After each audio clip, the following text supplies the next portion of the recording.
네, 안녕하십니까. 네, 서지현님. 네, 일단 제가 디저트 카페를 연희동에서 운영을 하고 있고요. 제 카페는 9평 정도예요. 엄청 작은 공간이고 제가 그 같은 건물 2층에서 이 디저트 가르치는 공방을 운영을 하고 있어서 사실 그 공방이 엄청 좀 바쁜 편이라 가게를 항상 어딘가 나가서 하고 싶다는 생각은 있었지만 몸이 좀 묶여 있는 경향이 있어서 1층에 이제 자리가 났길래 여기서 일단 시작을 해보자. 작게라도 해서 시작을 하게 되었는데 그때는 그래도 거기가 버스 정류장 바로 앞이고 나무가 좀 예쁘게 되어 있었기 때문에 괜찮다고 생각을 했는데 이제 인테리어 끝나자마자 거기가 이제 공사가 시작되면서 나무 다 베고 앞에 공사장에 들어선 상태예요. 그래서 실제로 손님이 와서도 찾지를 못할 만큼 좀 가려져 있는 곳이고, 그래서 지금 손님들은 지나가다 오는 손님은 1% 정도밖에 안 되고, 나머지는 다 알아서 찾아오시고, 인스타 보고, 여기 좀 가보고 싶다 해서 오시는 공간이지만, 아이템 자체에도 좀 고민이 많이 되고, 이거 자체가 명절에는 이제 많이 팔리고, 하지만 평일에는 거의 전멸이기 때문에 좀 고민이 많아서 신청을 하게 되었습니다. 지금 현재 상황이 5월 같은 경우에는 1,600만 원 매출 그래도 괜찮았는데 6월, 7월, 8월 넘어가면서 400만 원대로 이제 다시 내려가셨고 월 임대료가 생각보다 뭐 이제 원래는 150만 원인데 이제 네, 코로나 때 제가 계속 힘들다 공사장 이거 뭐냐 하니까 이제 반값 해주신 거. 네, 아, 그래서 지금 버티고 있는. 네. 연희동 상권에 어떤 이제 도움을 받기에는 또 연희동 메인 상권에 너무 멀지 않나요? 그쵸. 네. 그러니까 오히려 연트러파크 가던 분들은 이제 끝까지 갔을 때 이제 마주치는 게 고작인데 음. 거기에 애시당초에 유동이 그렇게 많이 있지 않지 않나요? 애초에도 뭐 이제 상권을 분석을 뭐 제대로 했다면 그 핫한 연희동 쪽도 아니고 핫한 연남동 쪽도 아닌 애매한 곳에 있는 건 맞는데 네. 그래도 이 정도는 아니었거든요. 네. 그래도 버스 정류장이 바로 딱 앞에 있어서 하루 종일 지나가는 사람은 많았어요. 그래도 적어도. 지금 이제 선택하신 음, 아이템이 음, 정말로 유동 고객은 아무런 쓸모자기가 없고 음. 핫플레이스에 찾아오는 여기를 약속 상권이라고 생각하시고 찾아오시는 분들에 한해서만 판매하실 수 있는 그거예요. 화과자를 판매하시는데 우리 길 가다가 버스 내렸는데 근데 어머 여기 화과자 있네 화과자 하나 사 먹어볼까라고 하면서 먹는 아이템이 아니잖아요. 네. 일상적으로 화과자 1년에 한 번이라도 드시는 분들도 되게 드물기 때문에 소수의 매니아층을 사실 이제 하기 위해서인데 이제 위치에서 안타까움이 연희동이든 연남동이든 상관없으니 메인 상권으로부터 걸어서 2, 3분 거리에만 있었으면 음. 그러면은 거기 이쁘던데 한번 그래도 가자라고 그러면 어딘데 그러면은 여기서 뭐 150m 떨어져 있어. 100m 떨어져 있어. 그러면은 그 정도는 걸어가기는 하는데 지금 이 위치는 연남동에서도 맨 끝까지 가야지 되니까 연트럴파크 산책하다가 맨 끝에서 마주칠 수 있는 매장이다 보니까 위치가 이제 조금 너무 멀리 잡으셨고 만약에 그 위치에 그 임대료면 150만 원을 기준으로 했었을 때는 차라리 연남동에서 합정 쪽으로 가는 그쪽 방향으로 갔었으면은 그러면은 그쪽은 매장들이 이제 급격하게 줄어드는 구간이긴 하거든요. 연남동의 메인들은 이제 이 연희동 쪽으로 가는 그쪽으로 훨씬 더 이제 매장들이 많고 근데 그 골목들이나 이런데 그 비슷한 정도 임대료를 가지고 임대를 할 수 있는 곳들이 꽤 있었을 거예요. 그래서 이제 그 부분이 좀 아쉽다. 그래서 사실 저는 이제 이전할 생각도 있는데, 네. 그래서 이제 이것이 연남동이나 뭐 을지로나 이제 이런 걸 보고 있는데, 그렇게 해도 되는 아이템인지도 조금 무섭고, 솔직히. 왜냐면 이게 너무 명절이나 그런 걸 많이 타니까. 그래서 그런 맥락으로는 일단 이 기본적인 아이템 자체가 수공이 많이 들어가고 이렇기 때문에 좀 더 단순화해서 티카페 이런 식으로 하는 게 더 맞는 전략인지를 일단 좀 고민이 되는 거예요. 그러니까 일본 디저트는 제가 웬만한 거 다 구현을 할 수 있는데 그걸 조금 더 뭐 당고나 모나카나 양갱이나 약간 이런 느낌으로 해서 말차랑 같이 파는 게 더 나은 건지 아니면 이런 디테일을 계속 가져가면서 해야 되는지도 조금. 제가 이렇게 말했다가 뭐 어느 순간에 화과자가 뭐 유행이라더라 뭐 이런 얘기가 나온다면 그러면은 저를 원망하실 수도 있겠지만은 그 1, 2%의 가능성을 말씀드리기보다는 98%의 가능성을 말씀드리는 게 맞으니까 일단 화과자는 잘 안 나가요. 네. 이제 화가자를 만나볼 수 있는 게 이런 로드샵이 아니라 대부분 백화점에는 이제 큰 곳들에는 입점이 돼 있는데, 근데 그 백화점에 입점돼 있는 곳들도 보기에 되게 이쁘니까는 이제 홀깃하는 마음들이 이렇게 들음에도 불구하고 실제로 세트를 포장해서 가시는 분들이 생각보다 되게 적다. 그러니까는 음료를 마실 수 있는 공간이 조금 더 넓은 공간이었으면 그러면은 화과자 하나에 그냥 전동 음료 하나 해가지고선 사진 찍기 이쁘게 그 정도는 이제 그건데, 이 화과자라는 게 이 접시에 이렇게 해서 그 매장에서 놓여 있을 때는 이쁜데, 근데 집에 가가지고선 자기가 그냥 자기 집에 있는 접시에다가 올려놓고서는 뭔가 사진 찍으려고 그러면, 아니면은 포장된 케이스에다가 놓고 그냥 사진을 찍으려고 그러면 별로 그렇게 안 예쁘거든요. 그러다 보니까 화과자가 제가 왜냐면 되게 계속 탐났던 아이템이에요. 왜냐면 너무 이쁘고, 그러니까 저는 저렇게 이쁜 거면 꼭 사보고 싶고, 근데 항상 화과자는 특성이 뭐냐면 간 김에 사고 본 김에 이뻐서 사보는데, 그리고 먹으면서 항상 후회해. 아, 맞아, 이 맛이었지. 그러면서 솔직히 맛있지가 않아요. 그게 가장 화과자의 단점인 것 같아요. 아까 말씀하신 모나카나 당고는 모양과 상관없이 일단 맛있는 거라는 게 이쁘진 않지 않냐. 근데 맛있는 게 이쁜 거예요. 맛있는 것 치고는 상당히 이쁘게도 구현할 수 있는, 저는 이제 실력이 있으시다고 생각하고, 화과자를 이 정도로 이렇게 아트스럽게 만드신다면, 그러면은 당고 전문점을 하거나 아니면 모나카 전문점을 하는 게 제가 봤을 때 화과자보다는 훨씬 더 대중적이지 않나. 그리고 화과자의 가장 큰 단점은 지금 만드시는 화과자가 그냥 솔직히 말씀드리면 이쁜데 더 예뻐야 돼요. 그러니까 토끼는 더 토끼 같아야 되고, 그리고 세트에 지금 보석 화과자라는 걸 지금 하시잖아요. 솔직히 보석 화과자의 가장 큰 이유 중에 하나가 손이 그래도 덜 가기 때문이 맞지 않나요? 네. 네, 그러니까 보석 모양으로 이제 깔끔하게 다 보니까 이걸 토끼를 하나하나 만들고 있으면 만들다가 정말 열뻗치는데, 근데 그거에 비해서는 훨씬 더 이제 미니멀하게 만들 수 있으니까는 그렇게 해서 이제 화과자를 만드시는 건데, 화과자의 매력은 그렇게 손이 더럽게 많이 가서 하나하나 수공으로 만들었을 때 그게 의미가 있는데, 그걸 만들려면 정말 그걸 거예요. 디테일하게 캐릭터 모양이 살아있는 동물 뭐 화과자 만들려고 그러면 숙련자가 아니면 한 시간에 2개 만들고 있을걸요?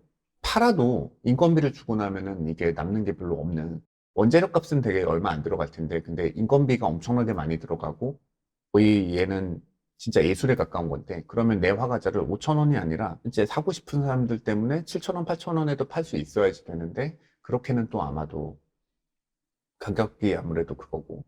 그리고 지금 화과자를 하고 있는 회사들이 2개 정도 있어요. 근데 그 회사들은, 이 회사들도 따로 방법이 없다 그러더라고요. 그러니까 찍어내서 화과자를 만들 수는 없고, 걔네들도 수공으로 만드는데, 근데 이제 모여가지고서는 작업장에서 한꺼번에 만드니까 그래도 10년, 20년 하시는 아주머니들이 좀 더 저렴한 비용으로 모여서 한꺼번에 계속 토끼만 만들면 속도가 좀 더 나겠죠. 토끼 만들었다, 뭐 만들었다, 뭐 만들었다 하는 것보다. 그렇게 가지고서는 세트를 만들어서 냉동으로 매장에 보내줘요. 그 상태에서 이제 해동해가지고서는 나가는 건데, 걔네에 비해서 가성비 경쟁에서도 제가 봤을 때는 아마도 이제 공방에서 만드시는데 분명히 이제 어려움이 있을 거고, 화과자를 메인으로 하기보다는 저는 아예 당고 전문점인데 화과자도 이쁘게 뭐 있는 정도, 아니면 공방을 계속 하셔야 되는 상황이면, 그 당고는 공방에서 하기 좀 그러니까 왠지 공방에서 배우고 싶은 생각이 드는 이제 아이템은 아니니까, 화과자는 그냥 특별한 모양 화과자들만 이렇게 딱 해가지고서는 이렇게 진열해 놓고, 네, 그래 놓고 공방에서 화과자 교육을 하시더라도 밑에서는 당고 전문점을 하시는 게 더 좋지 않을까, 좀 그런 생각은 드네요. 그래서 여름이 이제 비수기다 보니까 이렇게 제가 생각을 해도 내가 얼마나 팥을 그렇게 먹고 싶을까? 이제 이런 생각을 저도 하는 거죠. 그러니까 선물로는 좋은 아이템을 생각하는데 그렇기 때문에 이제 명절만 항상 기다리고 이러니까. 그래서 이제 여름에 이제 비수기라서 이제 당구를 팔기 시작했는데 이제 이렇게 반응이 좋은 거죠. 그런 상태이긴 한데 그럼 이제 이 당구를 여기서 그래도 머무르기에는 이걸 또 들고 어디 일지로나 이렇게 나가는 게 맞는 건지 조금 투자를 해서 있는 지금 데서 최대로. 참 이제 뭐라고 말씀드리기가 그런 게, 매장을 너무 이쁘고 깔끔하게 만들어 놓으셨어요, 이미. 그래서 가게를 얻기 전에 제가 말씀을 드릴 수 있었다면은 절대 니마 그 강을 건너지 마오. 그러니까 연남동 쪽에서 절대 그쪽으로 가지 말고 연희동 쪽 가는 라인으로 일단 가서 왜 그러냐면 사람들이 어디를 가든 이 화가자든 단고든 이거 하나만을 보고는 절대 안 가요. 자기가 그 지역에 간 이상 적어도 두 군데에서 세 군데 정도는 들러볼 어딘가를 정하는데 그러면 밥은 소이언남에서 먹을 거란 말이에요. 아니면 밥은 툭툭 누들 차이에서 먹거나 이제 이럴 거란 말이에요. 그러면 거기서 밥을 먹고 다음에 갈 카페를 그 주변에서 찾지. 그러니까 연트럴 파크에서의 거리감은 그렇게 나쁘지 않은데 연트럴 파크에서 맛집들이 전부 다 우측에 배열이 되어 있고 그 우측에 있는 식당들은 거기선 차라리 연희동 카페로 넘어가는 게 오히려 아마도 사장님 매장으로 가는 것보다 더 빠를 거예요. 그러다 보니까 이거를 다시 역행해가지고서는 이쪽 끝으로는 잘 안 오게 될 것 같다. 그래서 위치적으로는 사실 안 좋은 데가 많고 앞으로도 그 뒤쪽으로까지 상권이 뻗치기보다는 왜냐면 상권이 계속 연희동 쪽으로 확장이 되고 있거든요. 그러니까 상권도 약간 뚝에 물 담아놓은 것 같은데 한 번 뚝이 깨지면 그쪽으로 계속 뚝이 더 넓어지면서 물이 그쪽으로 더 새지 굳이 물이 안 새는 쪽으로 새로운 뚝이 발생되진 않거든요. 그러니까 가자동 쪽으로 상권이 활성화되는 일은 제가 봤을 때는 없을 것 같아요. 그 터널 그 동굴도 약간 좀 딱 상권의 맥을 끊는 이제 경향이 있고 그래서 제가 봤을 때는 골목 안으로 들어가시더라도 연남동 쪽으로 가시면은 아마도 월세가 비슷한 곳을 찾더라도 더 괜찮지 않을까 하는 싶은 생각은 들고요. 근데 그러려고 그러면 또 다시 창업 비용 최소 수천만 원이 또 깨지니까 사실은 이제 그래도 필요한 투자라고 하면은 네 일단 상권 입장에서는 당연히 이제 음. 그게 맞고요. 네. 근데 메뉴 입장에서는 저는 아예 화과자를 포기하시면 지금 클래스 수익이 그렇게 높은 편은 아니신가요? 클래스 수익이 클래스 수익이 높아요. 높아요? 그래서 그때 이제 제가 거의 하루에 강의를 막 열 몇 시간씩 하기 때문에 어, 도저히 어디를 갈 수가 없어서 당연히 연남동이 나은 거 알지만 그래도 1층 여기라도 어, 이거를 하면 수익을 떠나서라도 내가 카페를 운영 잘 하고 있는 모습만 보여주면 공방 매출에 도움이 될 것이다로 시작을 한 그렇다 곡이 그러면 또 맞는데 이제 얘기가 다르네요. 어, 카페가 이제 메인 그거가 아니면은, 근데 그러면은, 이제 그것도 엄청 제대로 하고 싶으니까 근데 이제 그쪽으로 가서 이제 그렇게 괜찮은 수익이 만약에 나오고 있는 상황이면, 그러면은 카페는 대부분 포장이, 오셔서 포장해 가시는 손님이 한 1,600만 원 매출 내실 때는 다 예약 미리 해서 픽업. 픽업, 네, 픽업. 택배 배송이 불가능한가요? 아, 이제 그것도 하고 싶은데, 그래서 이제 이 양갱 세트를 이번에 이제 네. 출시를 한 거고, 택배하는 걸 찾다 보니까. 근데 제가 하는 게 화과자는 안 너무 돼요. 안 된다기보다 이제 제가 너무 정교하게 만드니까 그게 망가질 위험이 없지는 않다 보니까 좀, 그래서 그거를 그러면은, 저는 이 위치에서 그냥 장사를 하신다면 음, 그러면은 네이버 스마트 스토어 열어가지고 그래가지고 거기서 최선을 다해 볼 것 같아요. 음, 어차피 로드 고객을 잡는 것보다는 거기에서 예약해서 픽업까지 해야 되면 너무 난이도가 높아져요. 음, 그럼에도 불구하고 1,600만 원이나 팔렸다는 건 저는 되게 매뉴얼 가능성이 있는 거고 그러면은 화과자를 내가 택배로 선물 줄 때 받아서 할 수 있다 그러면 저 같아도 할 것 같거든요. 네, 그 택배가 그거겠죠. CJ 대한통운 가지고선 보내면은 당연히 안 될 거고, 마켓컬리라던가 아니면은 뭐 이런 비슷한 전문 업체를 통해서 이제 뭔가 이 화과자를 배송할 수 있는 냉동 아니면 새벽 배송이라던가 아니면 이제 무너지지 않게 좀 배송할 수 있는 그런 시스템이 잘 갖춰진 곳에서 만약에 이제 배송을 할 수 있게끔만 만들면 그럼 저는 충분히 이제 미래가 있지 않을까라고 생각이 들어요. 그래서 이 장소에서 계속 하신다면 그러면 저는 반드시 스마트 스토어 장사를 하셔라. 네. 네. 그게 매출의 저는 3배, 4배가 될 거다. 네. 그리고 배달 안 하시죠? 페미니아 쿠팡이츠랑 다 하고 있어요. 음, 매출은. 그, 애매해. 네. 네. 아마도 그걸 거의 하루에 거예요. 10만 원? 화가자는 선물이고 선물을 배민에서 찾는 사람이 없잖아요. 네. 네. 그냥 본인이 나 오늘 화가자 땡기는데 약간 이래서 하는 게 아니고 내가 먹기에는 솔직히 말씀드리면 내 돈 주고 사 먹기에는 아까운데 남이 선물로 주면 기분 좋은 음, 딱 그게 사실 근데 저의 선물의 좋은 포지션인 것 같아요. 그러니까는 화과자를 이제 배민이나 쿠팡이츠로 시켜 먹는 분들보다 아마도 아까 말씀드렸듯이 그렇게 해서 구매 예약, 인스타로도 이제 예약 구매 이제 하시고 그런데 조금 더 시스템화된 곳에서 그거를 이제 판매하시고 그리고 저는 그걸 하신다 그랬을 때 가정에서는 아까 이런 고민 좀 더 단순한 걸 해야 되지 않겠냐라고 그랬는데 화과자를 하신다면 더 예뻐야 된다고 생각해요. 음. 일단 플레이팅을 하나의 기준으로 해서 이렇게 지금 디테일하게 밑에 깔려 있는 것들 있잖아요. 얘가 아니고 이거에 집중해야지. 그래야지 포장에 더 최적화된다고 생각해요. 얘는 접시에 나갈 때 사실은 손님 상이 나갈 때만 사실은 이제 의미가 있는 거고. 그래서 얘 하나에다가 최적의 그거를 담을 때 테마가 좀 있어야 된다는 생각이 좀 들어요. 과일별 테마든지 아니면은 계절별 테마든지 화과자가 그냥 12개가 담겨 있어도 그게 그냥 보석 화과자 그래가지고서 그냥 이건 다이아몬드 이건 에메랄드 뭐 약간 그냥 그것도 없이 심지어는 보석 화과자의 지금 종류의 이름은 뭔가요? 그냥 보석 화과자 끝인가요? 아니면은 보석은 양갱이 또 그 양갱이거든요. 네. 양갱 따로 있고 네. 그리고 화과자는 매달 바뀌어요. 라인업이. 그 보석 양갱에 그러면은 그건 뭐예요? 맛은 맛은 다 달라요. 그냥 맛 색깔별로. 근데 이름이 그러면 그냥 보석 양갱이고 그리고 네. 나서 그거예요? 그냥 뭐 녹차는 녹차, 뭐 말차는 말차, 뭐 그냥 예. 딸기는 딸기 뭐 네, 이런 맞아요. 거예요. 네. 조금 더 저렴한 한입거리 찾을 때는 이제 요거를 하고 보통은 화과자를 많이 구매하시긴 하죠. 그리고 이제 네. 매달 바뀌니까 이제 저라면 예를 들어서 보석을 팔기로 마음을 먹었잖아요. 그러면은 저라면 그거 할 것 같아요.